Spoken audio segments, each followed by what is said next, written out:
Hi, I'm Marina Sirtis, and you're going boldly with Beyond Trek podcast.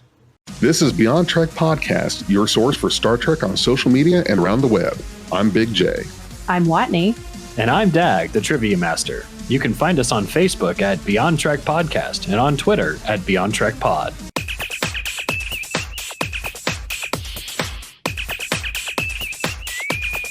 Red alert. This is Beyond Trek's Tech with Tato, a production hosted by yours truly, Tato Authority. The series sets out to explore the known and lesser known of technology in the Star Trek universe. Thanks for coming, and we hope you enjoy. Hey everybody, welcome back to Tech with Tato. I'm Dag, and this is... Tato Authority, or you can just call me Tato for short. Doesn't matter. Tato, what are we doing today? We are talking about the Constitution class Enterprise NCC 1701, or just the Constitution class as a whole, if you prefer. I know nothing about this. That is okay, because we're going to talk all about it, so don't feel bad. Let's do this. Alright, so... Go, yeah. Alright, let's do it, let's go. Okay, so, first off, the Star Trek, the original series, first debuted on September 8th, 1966 on American television. It will which means it's over 50 years old as of today, which is super incredible. The 6-foot filming model was designed by Matt Jeffries. It went through a lot of different design phases. Some early concept art sort of made it look more like the Crossfield class from Star Trek Discovery. And we could move on to some other shots. We have some images prepared for everybody. Some pretty things. Indeed, like this nice GIF of an overhead shot and sort of zooming in toward the bridge dome, which is awesome. That from the cage? This is not from the cage, and we have a shot of the Cage Enterprise, which I will compare and contrast when we get there. I don't remember them zooming on the bridge a whole lot in the original series. Now, they never zoomed all the way into the bridge except for in the cage. But they sort of did that similar pan shot because it looked cool. This really grainy GIF, sort of, it's a little clip of original footage, which is super nostalgic. You get an idea of what anyone would see when they were watching it on the air with a color television. That is really pretty, despite the graininess.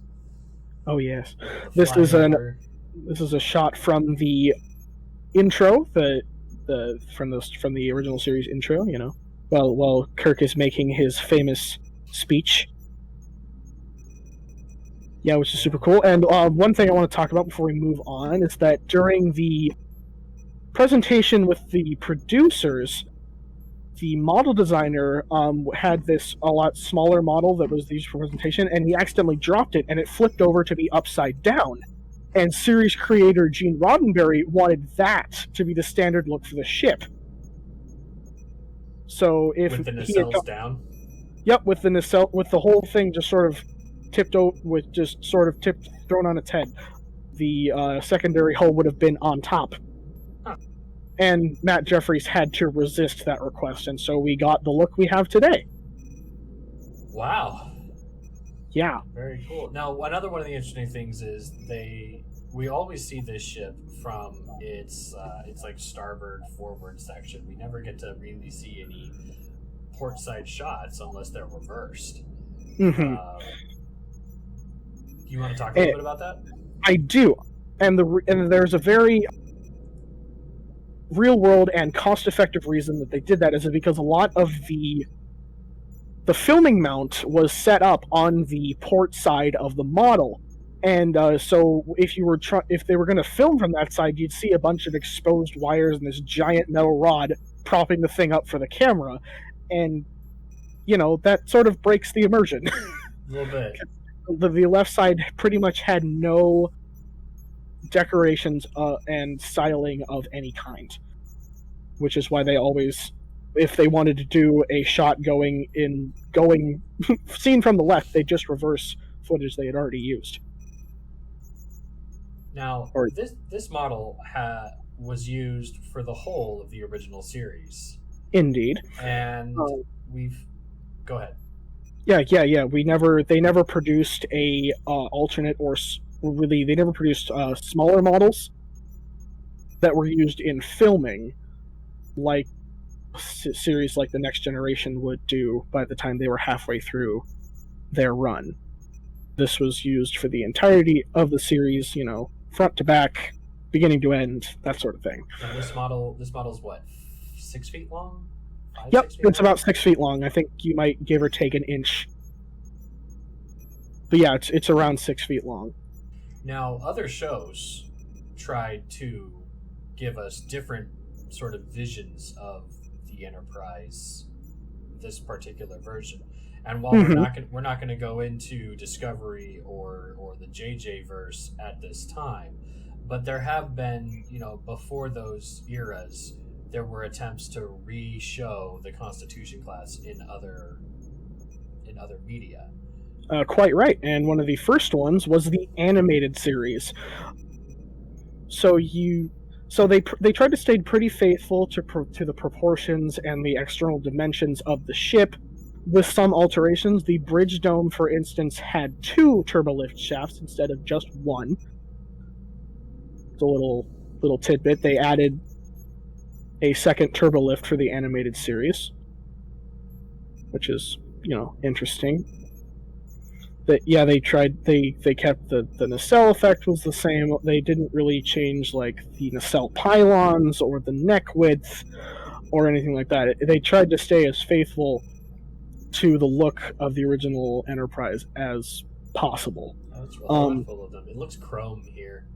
One difference I can note from just from seeing from this shot is that those eyebrows, those sort of triangular shaped things that are strutting out from the curve of the underdome are not filled in. They're just sort of lines instead of being dark gray like the series. Yeah. But overall, the Enterprise didn't really look a whole lot different. She wasn't much more of a character in the animated series as she was in the original series. I think they very much did their best to establish that this was the same ship. Oh yeah. But then after the animated series ended, it was a long time before anybody saw this Connie on screen. About 20-something years. Yeah, so let's see. The animated series ran for a season and a half or 2 seasons in the 70s. Yeah, 1974 to 1975. Right. I And think. it wasn't until 96 that we got to see her again. This would be the digital shot rendered for Trials and Tribulations of Star Trek Deep Space Nine, which they brought back to life for this once in a lifetime feature episode, Yeah. bridging the old with the new. DS9 and original series got sandwiched together in all of its nostalgic fan service glory. It was so good. I remember when this episode premiered and we watched it, and my mom was the person who got me into Trek, and she lived with the original Enterprise for so long, and the movie versions didn't quite cut it for her. But seeing this and being with my mom, the room was electrified. I got goosebumps. It was great to have this experience. Yeah, there was just like this hype wave that ran through viewers, sitting on the edge of the seats, chills up the spine, hair standing on end. It's like the Enterprise had returned. Even if just for a cameo.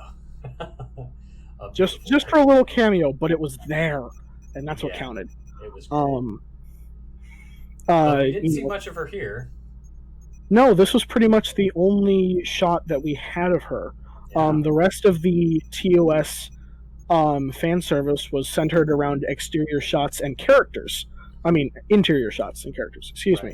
Because we got to see the DS9 crew walking through the Enterprise corridors and going through turbolifts and talking to Captain Kirk on the bridge. And of course, we got the shots of them, sneaking around in Deep Space Station K7, Right. because this was sort of a callback to the original series episode, "The Trouble with Tribbles." Where we brought Tribbles back to the future, repopulated the species. Indeed. Oops. So I guess after this episode, we didn't see her again for another, we didn't see the Constitution class again in this glory for another, 8 years? 2004? Last season of Star Trek Enterprise. This would be the Mirror Universe homage episode, In a Mirror Darkly, where we got to see some continuity from the TOS episode, The Tholian Web. You're sort of running all over the timeline here and into alternate dimensions with this episode, where we learn that the fate of the Starship Defiant, NCC 1764, which actually got transported to the Mirror Universe and 100 years back in time, where it was salvaged by the Tholians. We saw that the Mirror Universe version of the NX-01 Enterprise would venture into Tholian space and attempt to steal this and successfully steal this future technology from their alien enemies, and proceed to conquer the universe with the edge of time travel, as it were, which was super cool because we got to see that they stayed faithful to the aesthetic of the interiors of the ship as well. You got to see Enterprise era. You got the bridge, you got the engineering, you got some of the Jeffries tubes. You got to see Enterprise era technology and TOS era technology in the same episode, and they pretty much did nothing to acknowledge the differences. They just sort of went with it, which was awesome. Well, and designs can change over 100 years. Did they even have? They even had Archer in Kirk's quarters, or not Kirk's quarters, but in the captain's quarters. Yep, and they had him wearing a Defiant wraparound shirt. He put on the green wraparound uniform with the Defiant insignia, which was super cool. That's great. Such a great attention to detail for that level of commitment to an episode like this. Oh yeah, it was fantastic. We even got to see a Defiant red shirt uniform with Colonel Mayweather, who was a security officer in the Mirror Universe instead of a pilot. And as a colonel, he'd have been a Mako. Yeah, he was a Mako, indeed. Right. Yeah, that's so great. We didn't have to wait too long to see our dear old faithful Enterprise again, because it was later in the same season we got treated to a beautiful flyby. One of the highlights of one of the arguably worst Star Trek episodes ever. This would be the short flyby that we got in concordance with with Space: The Final Frontier speech. We got the flyby and some of Kirk's voice in These Are the Voyages. It switches from the NX to the Enterprise, to this Enterprise, to the Enterprise D, and then back to the NX as they wrapped up the series as best they thought they could. Yeah. And you got to see, just for a few seconds, you got to see this ship again. Now, I note here that there's a little bit of Aztecing going on in the whole paneling. The eyebrows are empty. The eyebrows are not filled in. We also saw some of the Aztecing on the model from Trials and Tribulations, DS9. That's sort of part of the controversial resurrection of the ship because, in the original series, it didn't have that sort of paneling. Yep. But I think overall, they stayed very, very true to the Jeffries model through the absolutely. end of Enterprise. Without a doubt. But then, we got treated to a bunch of fan service after Enterprise came out because there was a huge movement in Trek to do remastering. Yep, they basically this company decided to remaster a lot of the space shots and special effects from the original series, such as this shot from my favorite TOS episode, The Doomsday Machine. We get to see the USS Constellation, or what's left of her, being flown into the maw of the Planet Killer. You can sort of see the frayed warp nacelle, which is really kind of, with this sort of shot, the only sign of damage that you could get. If you watch the remastered episode, you get to see a lot more detail.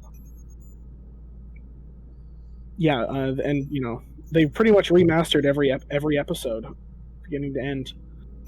And moving on, we also got to see a remastering of the unaired Star Trek pilot, The Cage.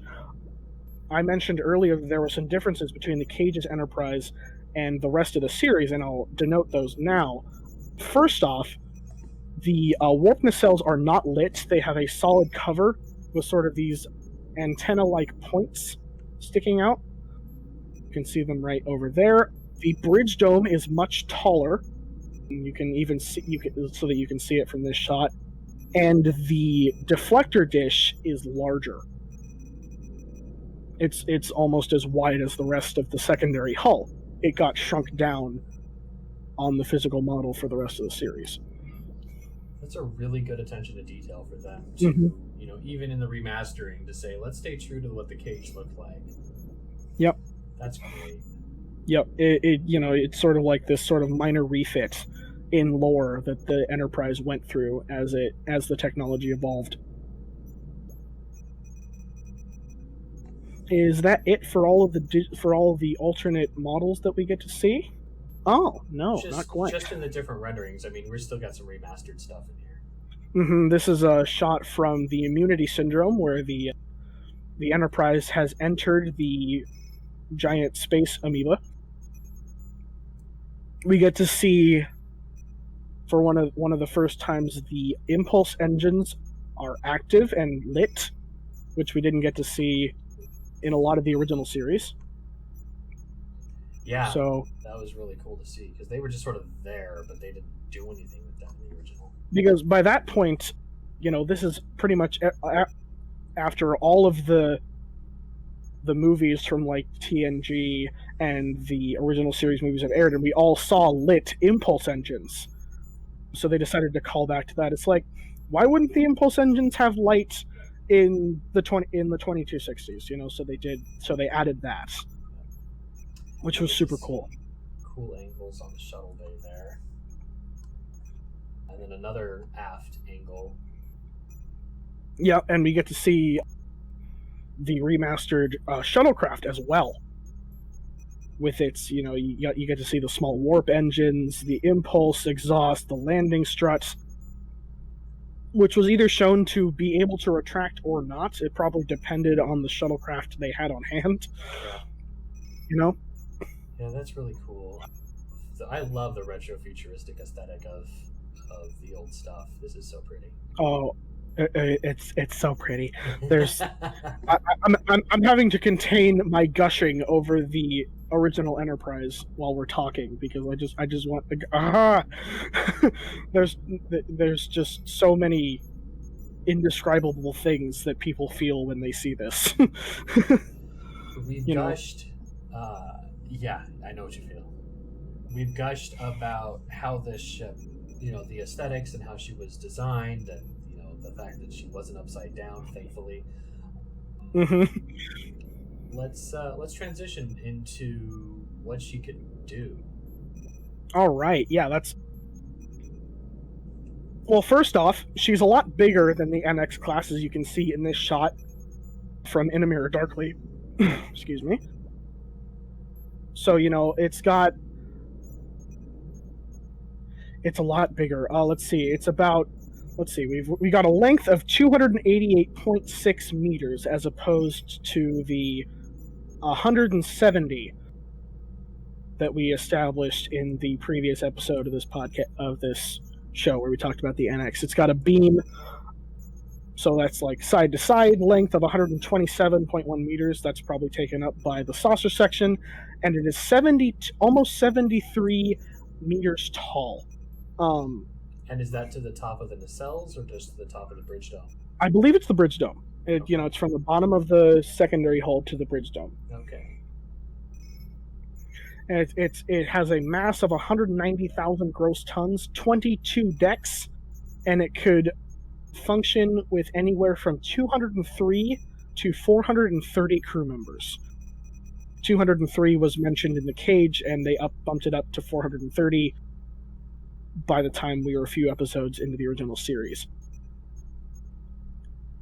With the original Cochrane warp scale, it had a cruising speed of warp 6 and a maximum speed of warp 8, and by a few years they had been able to maintain warp 9, which isn't seen too often. It's most like anything higher than warp 8 was usually seen under extenuating or crisis circumstances. Warp 9 could be seen as the ship's emergency speed. We've got mentions of things like warp 10, warp 11, warp 14.1 in the episode That Which Survives, and in the animated series we even got a top speed of warp 22, which is just absurd. That's the emergency speed. That is like the maximum emergency ludicrous warp speed. Yeah, I mean, I just watched By Any Other Name, where the Kelvins take over, and they modify the ship's engines to go warp 13. So yeah, but that was the emergency speed. They think they spent most of the time going at warp 11, if I remember correctly. Right, or at least that was, and of course, so that's how fast it can go. which is just a little bit hilarious, Of course, we get a boost from the warp 5 max we got 100 years before. Indeed, and even in These Are the Voyages, we got a mention of humans by 2261 being able to go at warp 7, which stayed faithful to the original with the TOS warp scale. So I think we get to move on to the weapon systems now. So we see here, this is a digital model from the remastered TOS series, and we get to see its forward torpedo launcher in action. So it looks like we've got one forward torpedo launcher just near the main sensor dome. You get to see the iconic red torpedo warhead, matter antimatter explosive yield, which was variable, and no doubt enhanced from the photonic torpedoes that we got in the NX era. We also know that this is also moving to a shot from the original series, unremastered. We get to see, this is a GIF of its forward phasers. It had two emitters, both on the bottom and on the top, so you could, if they ever decided to do that, you could see the bridge dome being able to fire phasers. They didn't choose to do that in filming for the original series. So yeah, also sometimes in the script they treated it as it just being one phaser bank but two beams, and sometimes we also saw the phasers being able to do a proximity burst setting, more like torpedoes in the episode Balance of Terror, which is one of the first and few times in the first season we got to see the phasers used at all, at least from the ship. Yeah, the ships, they hadn't used the ship's weapons too often. This is one of the few episodes in the original series that was centered around a space battle. So we got to see a lot of that in action. This is a different construct than like what we see on the TNG ships, where they actually have an array that spans the saucer section that gives them that multi-targeting sort of. They have these like emitter array phaser strips or rings, which like the charge could travel along the array, build up its charge, and then fire. These are very much fixed emitters. They do have small firing arc, but they're not nearly as versatile as the phasers that we get to see in the Next Generation. We finally get to learn what the white dome on top of the shuttle bay was, and we learn in Enterprise that it's a phaser and torpedo array. It's sort of like the aft defense weapons that we never got to see in the original series. That's them firing the aft phasers at the tractor beam that was keeping the Defiant in the Tholian docking bay, and they are able to escape, which was super cool. I always wondered what that was for until I saw that episode. So right here we've got a GIF was made in 2004, according to the image copyright, of the nacelle effect, which is really faithful to the fun fact, they literally just stuffed Christmas lights into that thing. Which was super cool. And right here we've got a 24th century era Master Systems display of the Constitution class, which is just this huge meta bridge, which I love so much. And we got this GIF that's running, sort of denoting the primary hull, the dorsal hull, the warp propulsions, oh man, it's just so faithful to the TNG's aesthetic while paying respects to the original series design. Yeah, this is just pretty to look at. It's just so pretty to look at. And right here we have sort of this cutaway view of the entire ship. You can sort of, if you zoom in far enough, you can see people walking around. You can see doors and turbolift, and you really get a sense of scale for someone moving around the ship. Like a lot of the shots in the original series make the ship seem massive. This sort of grounds us in reality for what the ship would actually look like and feel like as you were moving around the interior. Of course, you got a lot of the interior shots that some that we see and some that we don't. You've got, crew quarters, sick bay, cargo bay, stellar cartography, auxiliary control. They've got to even label some of the interior mechanics of the impulse drive, and the idea that it was a crewable deck. And you got there are sort of cargo bays all over the ship, and only one shuttle bay. And we also get this nice little nod of the small craft ops. This little sort of observation deck that was just above the shuttle bay, which was super cool. Small craft ops. You know what small craft? Torpedoes. Yeah. I think that definitely qualifies. So there's an interesting thing here I was noting. It's just if Kirk is up here and he wants to go to main engineering, he's got to go all the way down here, all the way over, down, and then way over to the back of the ship. Yeah, they don't really acknowledge how much time it takes to get to opposite ends of the ship. Just faster. A whole lot. Beam me to engineering. Yeah, let's try the risky intra-ship beaming technique. We'll just go to the transporter room and just fix the time constraints with space magic. Well, since we're already looking at the inside of the ship, how about we take a closer look at some of the featured spots? Absolutely, let's do that.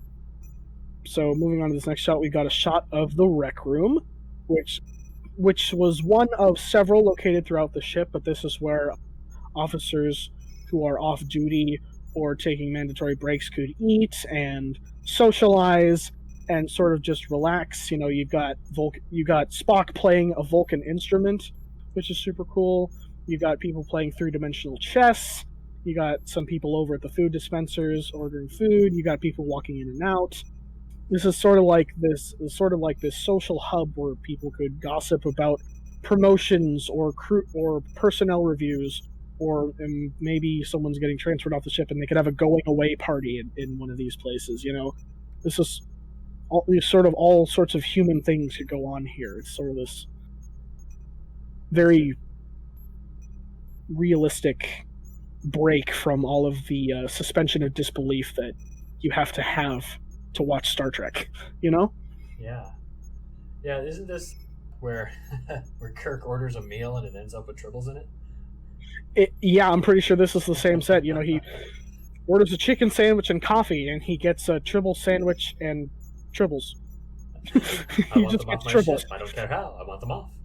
That's so. I don't care if it takes any bad. I want them off my ship.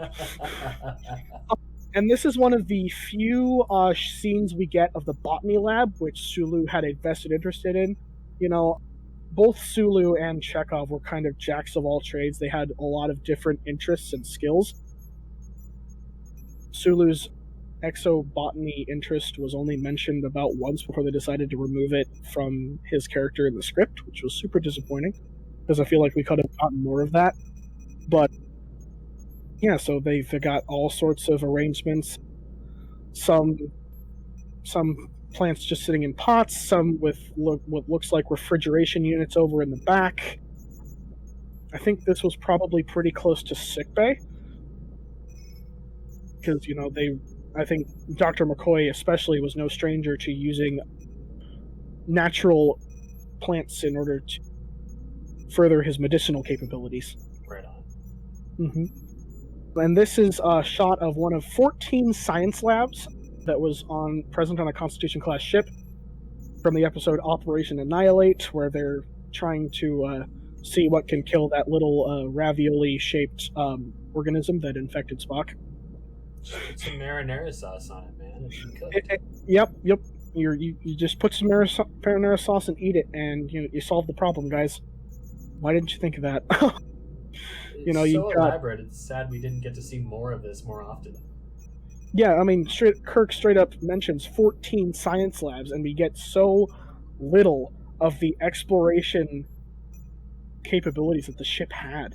A lot of it just happens in the background or just mentioned in the script. This is one of the few times we get to see it in person. All those buttons. All those buttons. I just want to press all the buttons. These are two shots of auxiliary control. On the left is a shot of the space hippies that were taking over the ship in the episode The Way to Eden. And on the right is actually a fan-made recreation of the from the Star Trek Continue series in the episode Fairest of Them All, which takes place in the Mirror Universe. You get to see Mirror Scott pointing a phaser and a bunch of Terran technicians, preparing to seize bridge controls and take control of the ship. All these red shirts. All the red shirts. This is the red shirts' time to shine. They make things work and they solve the problems, and and they die a lot. So that's how it looked in the Mirror Universe. Nice little tidbit. So this shot is of the phaser control room from the season 1 episode Balance of Terror. You got Lieutenant Robert Tomlinson pretty much front and center, shouting commands to all the other technicians about readying phaser controls and being able to fire on the invisible Romulan warbird that they were pursuing. Do we ever see this room again? No. That's terrible. I know. That's the true Balance of Terror right there. Never get to see the phaser control room. Yeah, no, it's sort of, they acknowledge that phasers are probably over-engineered, and they never sort of use this story element again. It's like, fire phasers, and all the person on the bridge has to do is press a button, and they just magically fire. I mean, that would save time shooting, I suppose. Both of a practical and an in-lore time saver. Production issues. Yep. Got rid of phaser Absolutely. control. Production issues, convenience, time tables, deadlines. I can just imagine Chekhov in the next season going, wait a minute, I don't have to call him in the phaser control room anymore? I can just press the button? What is this, made in Russia? This is amazing. Russian engineering. And then Scotty's just glaring at him from across the bridge. Captain, I'm going to shoot him out the airlock. Now, Mr. Scotty. Because according to Chekhov, everything came from Russia. Yes. Including Scotch. Let's say, okay, so we're moving on to the shuttle bay. Got both a hard model that was used in the original series and the digital remastering, which sort of gives us some overhead lighting, sort of changes the sense of scale a little bit, with the shuttle being smaller compared to the rest of the room. Which is fine, I think sometimes the original series just sort of looked a little compact, and so they wanted to change that up a little bit, make it a little more functional. And of course, we got all the observation decks, including the one with the overhead light. You got the small craft ops room, where people could watch shuttles come and go, which is cool. right above this is torpedoes, I guess. Yep. Probably something like that. We retconned Torpedo Avenue.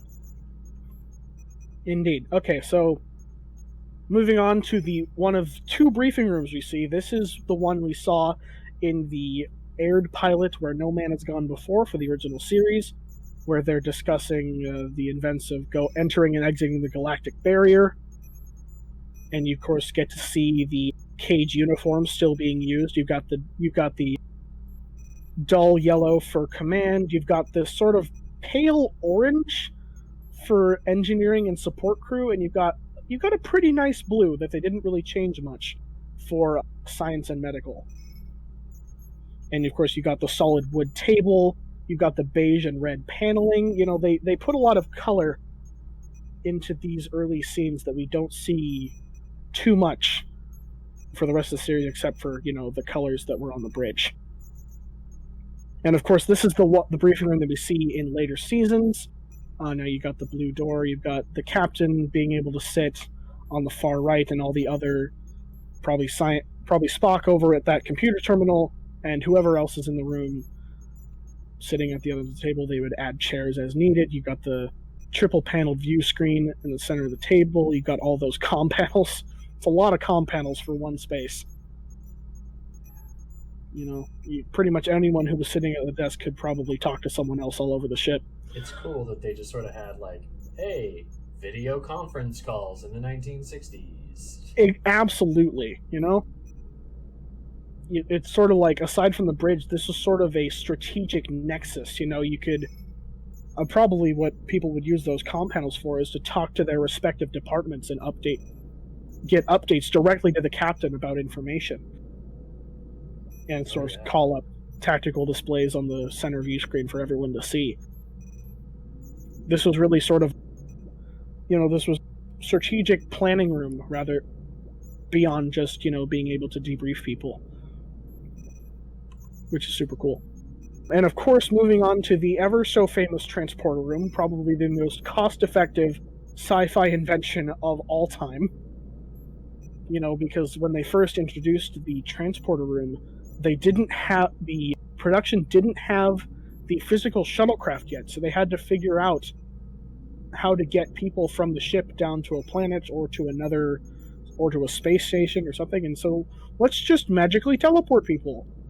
You know, we're going to set up an alcove where people can stand, we're going to put a console, and we're just going to beam people. And you know, whoever, it's so much use. Whoever was sitting around the conference table during that meeting would have been like, Johnson, you're a genius! Absolutely.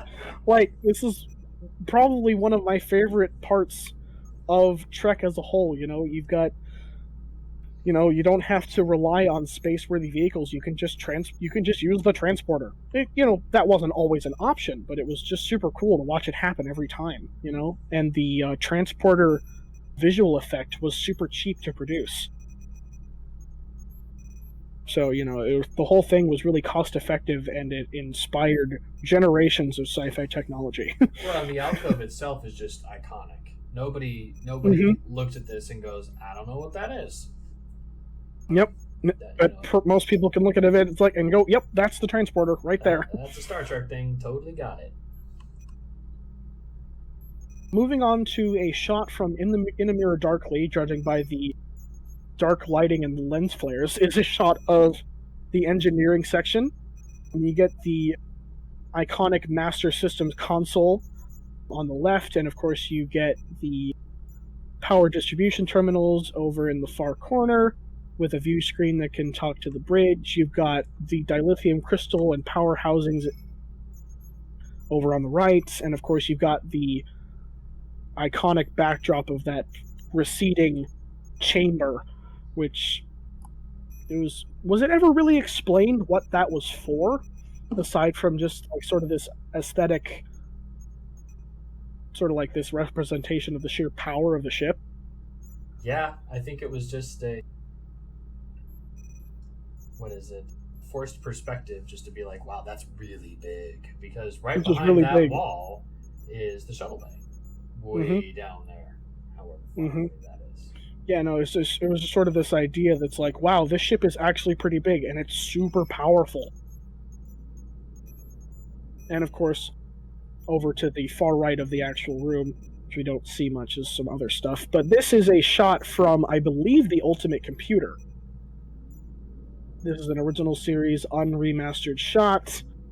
Just sort of seeing the rest of the room from a different angle. You know, off to the corner, they've probably got the M5 sitting in a corner. And of course, you got on the far right that little power conduit plug-in that they use to tie in the computer to the ship's systems, and a red shirt dies. I just watched that episode yesterday for the first time. That's amazing. For the first time? Really? Yes. Fans of Beyond Trek might be interested in knowing that Dag has not seen the original series all the way through, and so he's doing it now. Oh, this must be a rare treat, getting to talk about the original series Enterprise. Oh yeah. Oh. All right, so moving beyond the transport engineering, you get to the ever so famous sickbay. You've got McCoy front and center, walking between biobeds, treating patients, and you got Uhura and Chekhov restrained. I believe this is an episode of this is the Tholian Web, which have you seen that episode, Dag? 20 odd years ago. Sounds about right. Okay. So, you know, you get, and this is sort of the set redresses, sort of like what an operation, sort of like surgery would look like. You got the sort of the wraparound giant computer brace thing over Ambassador Sarek, which was later that sort of concept was re-explored in Star Trek Voyager. And of course you got, you know, the transfusion cables and Spock sort of objecting to not being on the bridge. You know, Nurse Chapel has to hold him down, and, you know, probably Bones is getting a look at a bunch of internal organs. And you got, of course, you got the... What's up? A bunch of Vulcan anatomy. Yep, a bunch of Vulcan anatomy. Just, you know, right in his face. And of course, this is a nice render of the diagnostic display above each biobed in sickbay. You know, you got the person's body temperature, brain waves, lungs, cell rate, blood counts, both, you know, regular cells and T cells and stuff like that. You got their respiration, their pulse. This is just, you know... Yeah, that's a really good... This was this was so everyone, including the doctor and the nurse, could tell what was happening to the person directly under this, you know, in real time, which was super useful for making, you know, split-second decisions to save someone's life. Oh yeah. And right here we've got a cutaway from the Ex Astra Scientia website of sort of sickbay as a whole. You know, you got the biobed section with people being monitors. You got that physical fitness test set up sort of in the center of the room, along with the doorway into the rest of the ship. Got the Chief Medical Officer's office on the far left. There's a couple of different desks which was used for different things, like recording medical logs and checking reference tapes and all sorts of stuff. Cool things. And moving on, of course, to the probably the most famous set out of the original series, arguably, would be the bridge. This is another shot from Ex Astra Scientia. You got sort of generic crew members taking different stations around the ship, no one in particular. You got, you know, someone in the communications, someone at engineering, someone at the science station, someone that's over in the far corner. You've got the captain's chair, you've got helm and navigation, and the singular turbolift, which was established right up until the animated series, which added a second turbolift to the bridge. Yeah, it's a remodel. Yeah. Just a refit. This is a shot from the unaired pilot The Cage, sort of this established of what the bridge looked like in 2254. A lot more grayscale paint job that we can see here. We've also got the sort of those snake cord tiny visual monitors that that the crew members would look into, either to see scanner readouts or talk to other people on the ship face to face. They just seemed really small. And of course you've got, and moving on to the original series, you've got much brighter colors. We've got this GIF of an empty bridge, just sort of with all the displays running in the background. You sort of just get to see sort of a rare opportunity to see like the bridge as being empty with no one on it. You can sort of just see a scale without having to see people. Yeah, this was taken from an original series episode that I can't remember the name of, but I believe it's the Mark of Gideon. Okay, and they reused that as a green screen sequence at the beginning of Relics.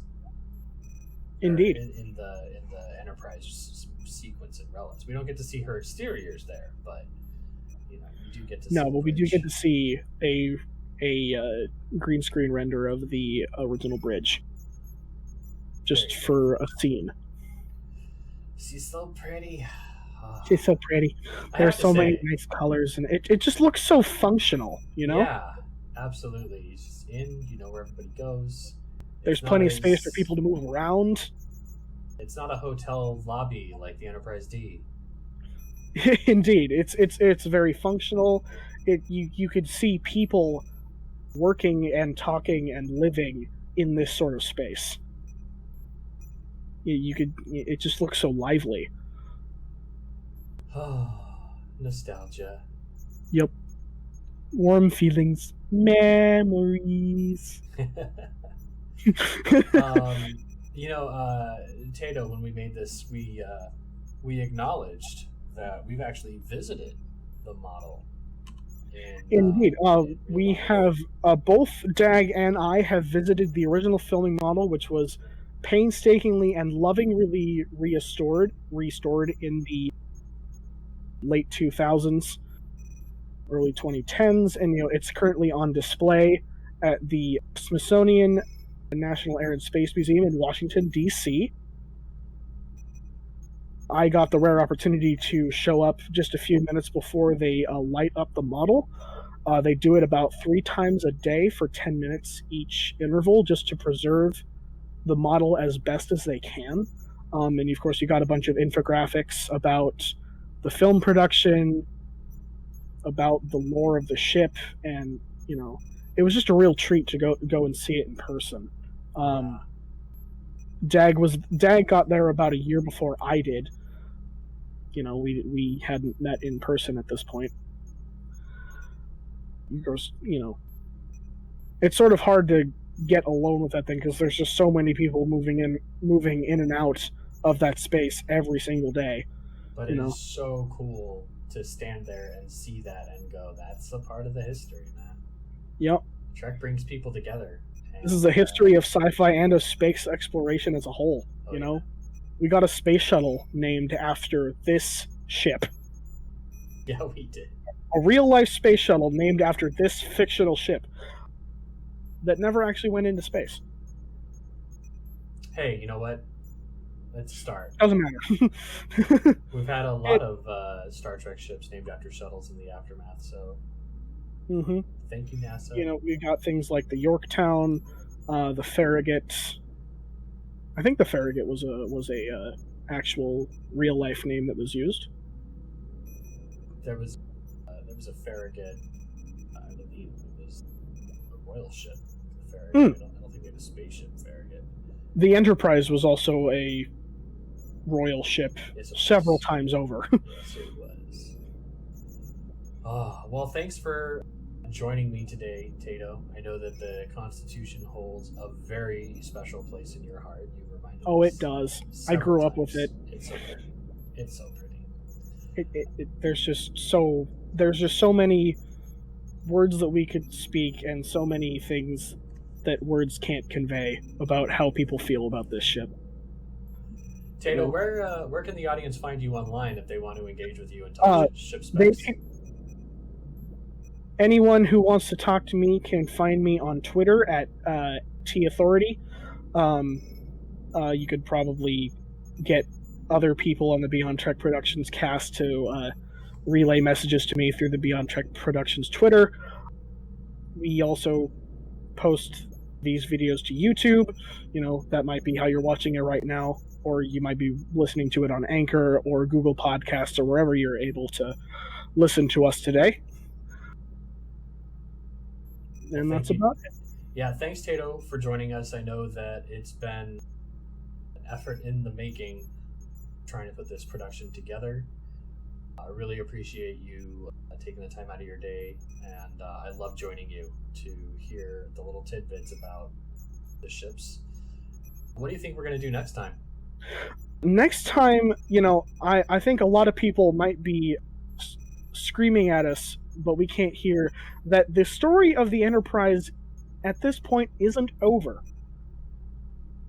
So next time this show comes around, we're going to be talking about the refit and the Enterprise A.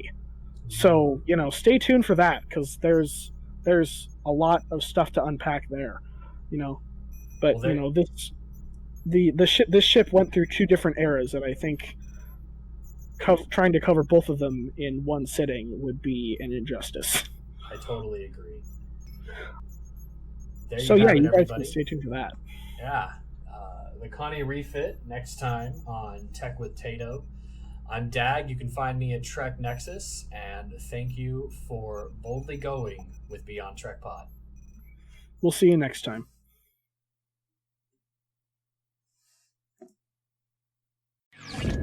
We are Beyond Trek Podcast. Lower your inhibitions and surrender your years. We will add inspirational and hilarious Trek content to your day. Your attention will adapt to subscribe to us. Resistance is futile.